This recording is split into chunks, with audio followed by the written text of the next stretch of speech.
Atenção para essa entrevista que a gente começa agora.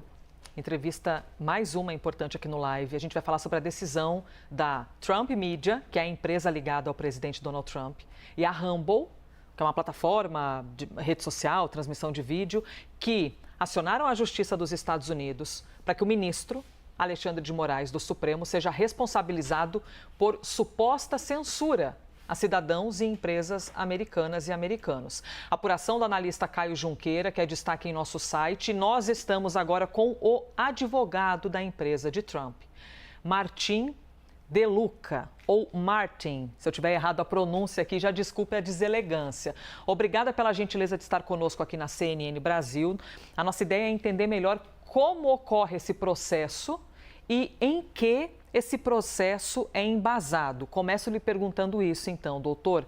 É embasado em que todo esse processo? Bem-vindo aqui à CNN. Daqui a pouquinho a gente vai ouvir, então, o advogado perdemos. Da empresa. Acabou que eu estava falando com ele, né, Basília? E aí restou a Basília aqui comigo. Pronto, temos novamente o sinal. A internet de vez em quando tem dessas e nós estamos ao vivo, isso pode acontecer. Bem-vindo novamente. A minha primeira pergunta é embasado em que está todo esse processo? Obrigado. Obrigado por me receber. A ação de hoje é uma emenda, né, a ação original que a gente entrou em fevereiro, mas incorpora novos elementos.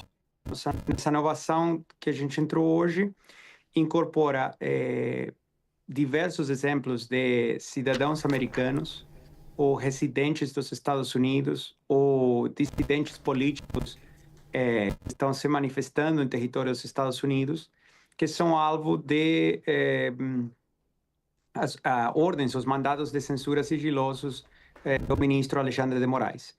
Também incorpora as referências sobre o que tem se desenvolvido com o Departamento de Estado, com um pouco as sanções que foram anunciadas ontem com juízes da Corte Penal Internacional, e, finalmente, com a carta do Departamento de Justiça dos Estados Unidos, encaminhada para o ministro, na qual explica detalhadamente porque, baixo a lei americana e baixo os tratados bilaterais entre Brasil e os Estados Unidos, as ações do ministro estão fora da lei.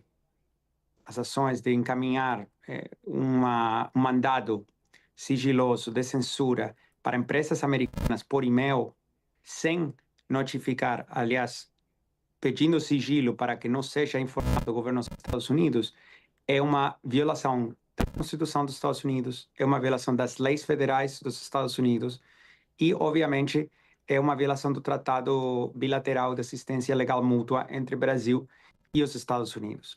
Então, a nova ação emenda para responsabilizar o ministro por essas ações e o que acontece? Quando um funcionário público está atuando de uma forma que a pessoa sabe que é ilegal, está fora dos seus poderes, né, como funcionário público, então isso é conhecido juridicamente como atos ultra vires, né? Quer dizer que você está atuando fora da sua autoridade legal. Quando você atua fora da sua autoridade legal, nos Estados Unidos e em diversos outros países, esse funcionário público pode ser responsabilizado pessoalmente pela conduta. Então, a gente, nessa ação, está pedindo danos reparatórios e pedindo que o Alexandre de Moraes, pessoa física, seja responsável por esses danos, né? Isso acontece quando um funcionário público atua fora do marco legal que ele pode. Então, por exemplo, eu fui procurador federal nos Estados Unidos, em Nova York, vários anos. Como procurador federal, se eu faço um mandado de busca e apreensão com a assinatura de um juiz na casa de alguém e alguém é ferido durante essa busca e apreensão, essa pessoa pode processar o Estado, pode tentar processar eu como procurador, mas eu tenho imunidade como procurador, né? Agora bem, por quê? Porque eu segui o protocolo. Se eu, como procurador federal, autorizo um mandado de busca e apreensão para a Polícia Federal na casa de alguém, e eu falo, esquece da assinatura do juiz, não precisa de nada, eu como procurador te falo que você pode, fica tranquilo.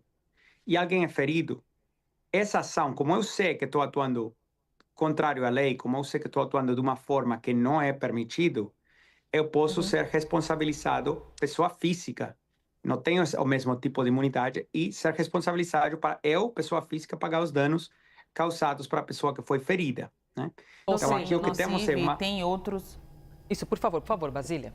É isso, até para a gente não perder o sinal do senhor. Tem outros processos, né? Também movidos pela Trump Media e a Rumble contra o ministro Alexandre de Moraes. Essa notícia de que os senhores buscaram o tribunal na Flórida para questionar atos supostamente de censura do ministro do Supremo Tribunal Federal, ela já se repete há um tempo. Então, são ofensivas jurídicas dos senhores lá na Justiça dos Estados Unidos contra um membro do Judiciário brasileiro. Então, eu queria que o senhor explicasse para nós, inclusive, o que aconteceu. São quantas ações, quantos processos até aqui, seja no caráter original ou de adendo, os senhores já apresentaram contra o ministro Moraes na Justiça americana e qual a viabilidade disso, de uma condenação vir em 2025? Bom, só para esclarecer, é só uma ação, não são múltiplas ações. O que a gente fez foi incorporar novas alegações e novos pedidos para a juíza no mesmo processo que a gente começou em fevereiro. Esse processo continua ativo, tá? Então, não são várias ações, é a mesma ação, o mesmo processo, que é o processo no Fórum Federal em Tampa. Eu não chamaria de ofensivas ou ataques, porque não é o que são, tá? A verdade, o único que está acontecendo aqui é que as empresas estão tomando medidas defensivas, não ofensivas. Por que defensivas? Porque ninguém mandou ao ministro a encaminhar ordens de censura sigilosas para a Rumble nos Estados Unidos para censurar residentes dos Estados Unidos e parar a monetização de contas dentro do território dos Estados Unidos. Ninguém mandou ele fazer isso e, menos ainda, ninguém mandou ele fazer, pelo menos, com certeza, a Rumble e a Trump Media não mandaram ele fazer isso. Se alguém mais mandou, não sei, mas essa é uma ação que veio de Brasília para os Estados Unidos. As ações que estão sendo tomadas agora são defensivas. Primeiro, a gente pediu que seja invalidado e reconhecido que essas leis não são executáveis, que os mandados não são executáveis, que os mandados são ilegais. O Departamento de Estado tem respondido a essa manifestação, o Departamento de Justiça tem se manifestado também, né? E, obviamente, o ministro é bem-vindo a apresentar uma defesa, a explicar por que ele acha que as ações dele, né, no caso da Rumble, cumprem com os tratados internacionais Brasil, Estados Unidos, que todo o resto do judiciário brasileiro respeita todos os dias, tá? Todo delegado da Polícia Federal sabe como fazer o protocolo e como seguir. E esse aqui é um caso único, porque não tem outros casos que eu saiba de juízes brasileiros fazendo o que o ministro está fazendo. Martin. Só para ser bem claro, tá? Sim. Desculpe, pode concluir, por favor. Não. Então, não é uma ação ofensiva, não é um ataque a ninguém. É uma ação defensiva. O que poderia acontecer facilmente é revogar esses mandados, né? E as medidas punitivas desses mandados que estão feitos de forma ilegal. Se o ministro quiser fazer de forma legal, o jeito certo seria notificar o governo dos Estados Unidos em Washington e pedir que o governo dos Estados Unidos faça cumprir, assim como o governo americano faz todos os dias com o governo brasileiro. Você pede que a decisão americana, a ordem judicial americana, seja homologada por um juiz brasileiro. O juiz brasileiro homologa e vai encaminhado para quem for no Brasil. Posso acrescentar uma dúvida? Simples reciprocidade. Martin, só uma dúvida. Tem havido um movimento aqui no Brasil que traz muito o nome de Eduardo Bolsonaro, filho do ex-presidente da República, como se ele estivesse arquitetando, mobilizando todo esse movimento que nós estamos vendo. No que diz respeito à Trump Media, no que diz respeito à Rumble, inclusive o ex-presidente teve de ser ouvido na Polícia Federal por causa disso. Tem envolvimento? Eduardo Bolsonaro participa do processo ao qual o senhor está envolvido? Não, Eduardo Bolsonaro não participa do processo. Quem participa do processo hoje é Trump Media, Rumble e Alexandre de Moraes. Ok? Em relação aos reclamos sobre o que o Eduardo está fazendo, obviamente, qualquer um que assiste a qualquer mídia vai saber quem é Eduardo e o que ele está fazendo. Em relação a isso, o único que acho apropriado para eu me manifestar é que quando as pessoas se encontram fisicamente no território dos Estados Unidos, as pessoas podem estar protegidas pela Constituição dos Estados Unidos. Isso inclui um negocinho chamado Primeira Emenda, que é a liberdade de expressão. Então, nem Alexandre do Brasil, nenhum juiz do Coreia do Norte, nenhum juiz do Irã, nenhum juiz da Venezuela pode censurar um dissidente, né? Alguém que não concorda com você politicamente, porque fala coisas que te ofendem, ou que você não gosta de ouvir, ou que você se sente ameaçado, quando essas pessoas estão no território dos Estados Unidos.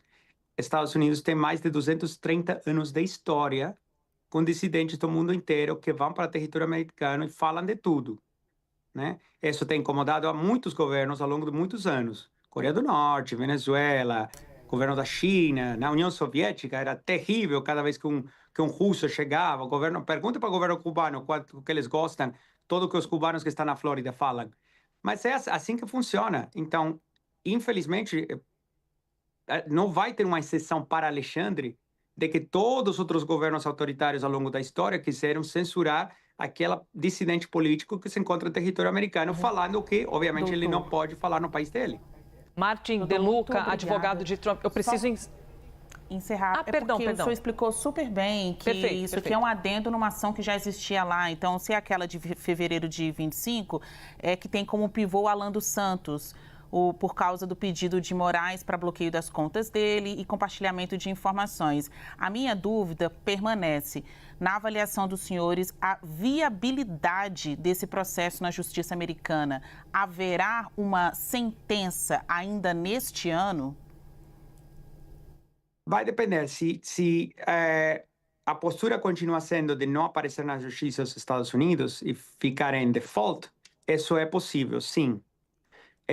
Se eles querem aparecer, se o ministro quiser, né, aparecer e participar do processo, brindar explicações de por que ele acha que as ações dele cumprem com a lei dos Estados Unidos e com os tratados bilaterais, então isso obviamente demoraria uma conclusão desse processo e provavelmente se estenderia até 2026.